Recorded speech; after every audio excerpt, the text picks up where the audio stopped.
Hi everyone, here we've got ASUS Zenfone 7 Pro, and let me show you how to reset network preferences on this device.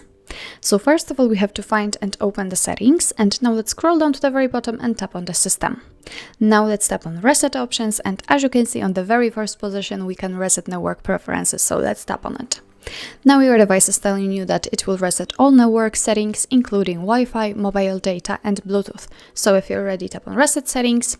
If you've got a pattern or a pin, then enter it to confirm. And remember that you cannot undo this action, so let's tap on reset settings if you're ready. And as you can see, network settings have been reset successfully.